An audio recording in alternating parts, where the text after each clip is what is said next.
নমো শ্রীয়তিরাজায়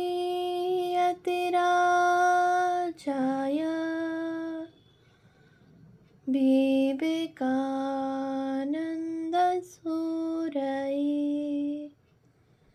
সচ্চিৎসুখস্বরূপায় স্বামিনে তাপহারিণে। পূজনীয় স্বামী গম্ভীরানন্দজি মহারাজের রচনা যুগনায়ক বিবেকানন্দ প্রথম খণ্ড গ্রন্থ থেকে পাঠ। পৃষ্ঠা সংখ্যা ৮১। নারায়ণ সকাশে নর ঋষি। শ্রী শ্রী ঠাকুরের পূর্বোক্ত কথায় ওই দিনের ঘটনা সম্পূর্ণ ব্যক্ত হয় নাই। নরেন্দ্রনাথ একদিন স্বামী শারদানন্দকে উহার একটি পূর্ণতর বিবরণ দিয়াছিলেন। উহা এইরূপ: গান তো গাহিলাম, তাহার পরেই ঠাকুর সহসা উঠিয়া আমার হাত ধরিয়া তাহার ঘরের উত্তরে যে বারান্দা আছে তথায় লইয়া গেলেন। শীতকাল, উত্তরে হাওয়া নিবারণের জন্য উক্ত বারান্দার থামের অন্তরালগুলি ঝাঁপ দিয়া ঘেরা ছিল। সুতরাং উহার ভিতরে ঢুকিয়া ঘরের দরজাটি বন্ধ করিয়া দিলে ঘরের ভিতরের বা বাহিরের কোনো লোককে দেখিতে পাওয়া যাইত না। বারান্দায় প্রবিষ্ট হইয়া ঠাকুর দরজাটি বন্ধ করায় ভাবিলাম, আমাকে বুঝি নির্জনে কিছু উপদেশ দিবেন। কিন্তু যাহা বলিলেন ও করিলেন তাহা একেবারেই কল্পনাতীত। সহসা আমার হাত ধরিয়া দরদৌরিত ধারে আনন্দাশ্রু বিসর্জন করিতে লাগিলেন এবং পূর্ব পরিচিতের ন্যায় আমাকে পরম স্নেহে সম্বোধন করিয়া বলিতে লাগিলেন, এতদিন পরে আসিতে হয়? আমি তোমার জন্য কি রূপে প্রতীক্ষা করিয়া রহিয়াছি তাহা একবার ভাবিতে নাই? বিষয়ী লোকের বাজে প্রসঙ্গ শুনিতে শুনিতে আমার কান ঝলসিয়া যাইবার উপক্রম হইয়াছে। প্রাণের কথা কাহাকেও বলিতে না পাইয়া আমার পেট ফুলিয়া রহিয়াছে, ইত্যাদি কত কথা বলেন ও রোদন করেন। পরক্ষণেই আবার আমার সম্মুখে করজোড়ে দণ্ডায়মান হইয়া দেবতার মতো আমার প্রতি সম্মান প্রদর্শনপূর্বক বলিতে লাগিলেন, জানি জানি প্রভু, তুমি সেই পুরাতন ঋষি নররূপী নারায়ণ, জীবের দুর্গতি নিবারণ করিতে পুনরায় শরীর ধারণ করিয়াছ, ইত্যাদি। লীলা প্রসঙ্গ 5/59-60। আমি তো তাহার ঐরূপ আচরণে একেবারে নির্বাক স্তম্ভিত। মনে মনে ভাবিতে লাগিলাম, এ কাহাকে দেখিতে আসিয়াছি? এ তো একেবারে উন্মাদ। না হইলে বিশ্বনাথ দত্তের পুত্র আমি, আমাকে এইসব কথা বলে? যাহা হউক, চুপ করিয়া রহিলাম। অদ্ভুত পাগল যাহা ইচ্ছা বলিয়া যাইতে লাগিলেন। পরক্ষণে আমাকে তথায় থাকিতে বলিয়া তিনি গৃহ মধ্যে প্রবিষ্ট হইলেন এবং মাখন, মিছরি ও কতকগুলি সন্দেশ আনিয়া আমাকে স্বহস্তে খাওয়াইয়া দিতে লাগিলেন। আমি যত বলিতে লাগিলাম, আমাকে খাবারগুলি দিন, আমি সঙ্গীদের সহিত ভাগ করিয়া খাইগে, তিনি তাহা কিছুতেই শুনিলেন না। বলিলেন, উহারা খাইবে এখন, তুমি খাও বলিয়া সকলগুলি আমাকে খাওয়াইয়া তবে নিরস্ত হইলেন। পরে হাত ধরিয়া বলিলেন, বলো, তুমি শীঘ্র একদিন এখানে আমার নিকট একাকী আসিবে। তাহার ঐরূপ একান্ত অনুরোধ এড়াইতে না পারিয়া অগত্যা আসিব বলিলাম এবং তাহার সহিত গৃহ মধ্যে প্রবেশপূর্বক সঙ্গীদের নিকটে উপবিষ্ট হইলাম। লীলা প্রসঙ্গ 5/60। গৃহমধ্যে শ্রীরামকৃষ্ণের আশেপাশে বালক, যুবক ও বৃদ্ধ অনেকেই উপবিষ্ট ছিলেন, কিন্তু ঠাকুর নরেন্দ্রের উচ্চাবস্থা সম্বন্ধে এমন স্থির ধারণায় উপস্থিত হইয়াছিলেন যে তিনি প্রকাশ্যে বলিলেন, দেখো, দেবী সরস্বতীর জ্ঞান আলোকে নরেন কেমন জ্বলজ্বল করছে। যাহারা ঠাকুরের এই কথা শুনিলেন, তাহারা অবাক হইয়া নরেন্দ্রকে দেখিতে লাগিলেন। ঠাকুরের কথাগুলি যে শুধু অভিনব ছিল তাহা নহে, তিনি যে নরেন্দ্রের মধ্যে এইরূপ গভীর ভাবসমূহ লক্ষ্য করিয়াছেন, ইহাও কম আশ্চর্যের বিষয় ছিল না। ঠাকুর নরেন্দ্রকে জিজ্ঞাসা করিলেন, তুই কি ঘুমোবার আগে একটা জ্যোতি দেখিস? নরেন্দ্র উত্তর দিলেন, আজ্ঞে হাঁ। ঠাকুর তাহাতে বলিলেন, বাহ, সব মিলে যাচ্ছে, এ ধ্যান সিদ্ধ, জন্ম থেকেই ধ্যান সিদ্ধ। নরেন্দ্র বসিয়া বসিয়া সব লক্ষ্য করিতে লাগিলেন। দেখিলেন ঠাকুরের চাল চলনে, কথাবার্তায়, অপর সকলের সহিত আচরণে উন্মাদের মতো কিছুই নাই, বরং তাহার সদালাপ এবং ভাব সমাধি দেখিয়া নরেন্দ্রের বিশ্বাস জন্মিল, ইনি সত্য সত্য ঈশ্বরার্থ সর্বস্ব ত্যাগী এবং মুখে যাহা বলিতেছেন তাহা স্বয়ং অনুষ্ঠান করিয়াছেন। তিনি অত সহজে সরল ভাষায় উচ্চ আধ্যাত্মিক কথা বলিতেছিলেন। তাই নরেন্দ্রের মনে হইল, ইনি হয়তো সত্যই একজন উঁচু দরের সত্যদ্রষ্টা মহাপুরুষ।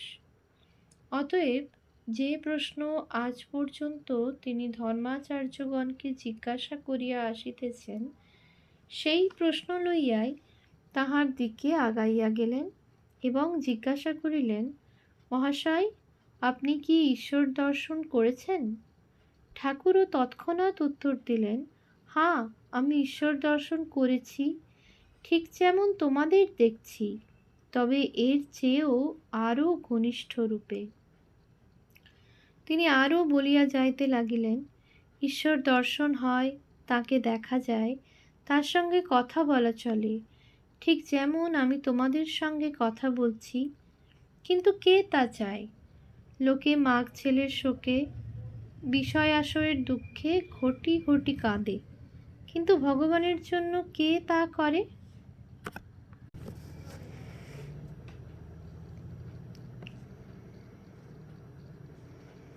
সরলভাবে ভগবানের জন্য কাঁদলে তিনি নিশ্চয়ই দেখা দেন। নরেন্দ্র বলিয়াছিলেন, উহাতে তখনই আমার প্রত্যয় জন্মিল। মনে হইল তিনি অপর ধর্মপ্রচারক সকলের ন্যায় রূপক বা কল্পনার সাহায্য লইয়া ঐরূপ কথা বলিতেছেন না। সত্য সত্যই সর্বস্ব ত্যাগ করিয়া এবং সম্পূর্ণ মনে ঈশ্বরকে ডাকিয়া যাহা প্রত্যক্ষ করিয়াছেন তাহাই বলিতেছেন। তখন তাহার ইতঃপূর্বের আচরণের সহিত ওই সকল কথার সামঞ্জস্য করিতে যাইয়া নরেন্দ্রের দৃঢ় নিশ্চয় হইল, ইংরেজ পণ্ডিতগণ তাহাদের গ্রন্থে যে সকল অর্ধোন্মাদের মনোম্যানিয়াক এর কথা উল্লেখ করিয়াছেন, ইনিও ঐরূপ হইবেন। ঐরূপ নিশ্চয় করিয়াও কিন্তু শ্রীরামকৃষ্ণের ঈশ্বরার্থ অদ্ভুত ত্যাগের মহিমা ভুলিতে পারিলেন না।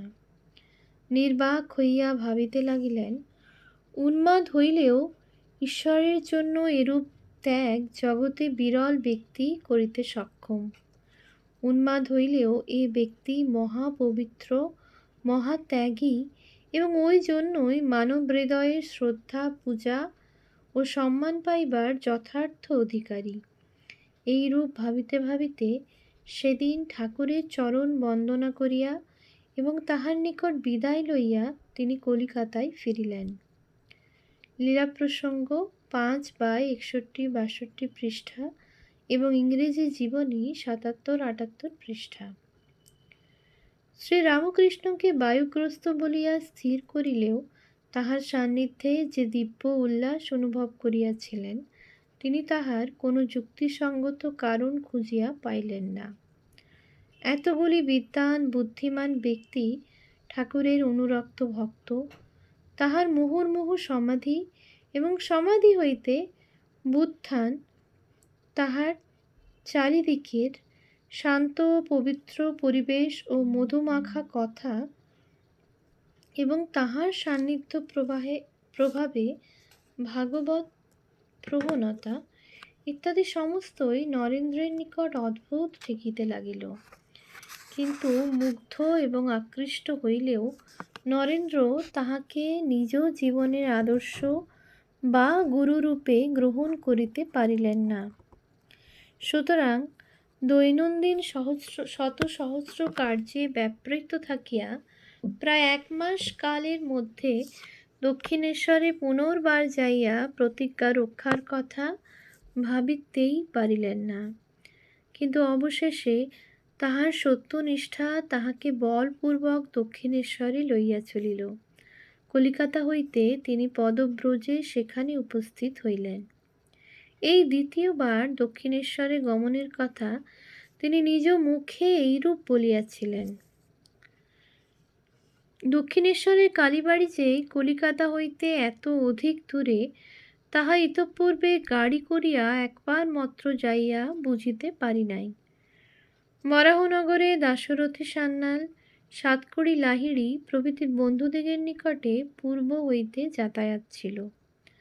ভাবিয়াছিলাম রাসমণির বাগান তাহাদেরই বাটির নিকটে হইবে, কিন্তু যত যাই পথ আর ফুরাইতে চাহে না।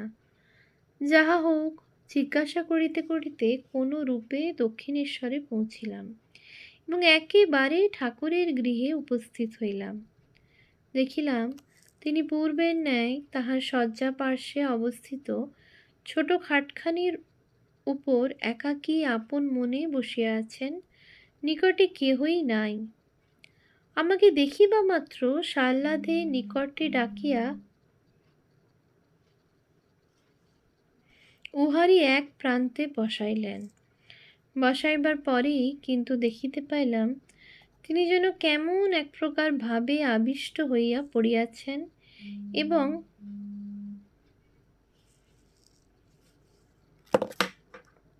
অস্পষ্ট স্বরে আপনা আপনি কি বলিতে বলিতে স্থির দৃষ্টিতে আমাকে লক্ষ্য করিয়া ধীরে ধীরে আমার দিকে সরিয়া আসিতেছেন। ভাবিলাম পাগল বুঝি পূর্বদিনের ন্যায় আবার কোনরূপ পাগলামি করিবে। এইরূপ ভাবিতে না ভাবিতে তিনি সহসা নিকটে আসিয়া নিজ দক্ষিণ পদ আমার অঙ্গে স্থাপন করিলেন এবং উহার স্পর্শে মুহূর্ত মধ্যে আমার এক অপূর্ব উপলব্ধি উপস্থিত হইল। চাহিয়া দেখিতে লাগিলাম দেওয়ালগুলির সহিত গৃহের সমস্ত বস্তু বেগে ঘুরিতে ঘুরিতে কোথায় লীন হইয়া যাইতেছে এবং সমস্ত বিশ্বের সহিত আমার আমিত্ব যেন এক সর্বগ্রাসী মহাশূন্যে একাকার হইতে ছুটিয়া চলিয়াছে। তখন দারুণ আতঙ্কে অভিভূত হইয়া পড়িলাম। মনে হইল আমিত্বের নাশেই মরণ, সেই মরণ সম্মুখে অতি নিকটে। সামলাইতে না পারিয়া চিৎকার করিয়া বলিয়া উঠিলাম, ওগো, তুমি আমার এ কি করলে? আমার যে বাপ মা আছেন। অদ্ভুত পাগল আমার ওই কথা শুনিয়া খল খল করিয়া হাসিয়া উঠিলেন এবং হস্তর দ্বারা আমার বক্ষ স্পর্শ করিতে করিতে বলিতে লাগিলেন, তবে এখন থাক, একেবারে কাজ নেই, কালে হবে। আশ্চর্যের বিষয়, তিনি ওইরূপ স্পর্শ করিয়া ওই কথা বলিবা মাত্র আমার সেই অপূর্ব প্রত্যক্ষ এককালে অপনীত হইল। প্রকৃতিস্থ হইলাম এবং ঘরের ভিতরের ও বাহিরের পদার্থ সকলকে পূর্বের ন্যায় অবস্থিত দেখিতে পাইলাম। ওম শান্তি শান্তি শান্তি।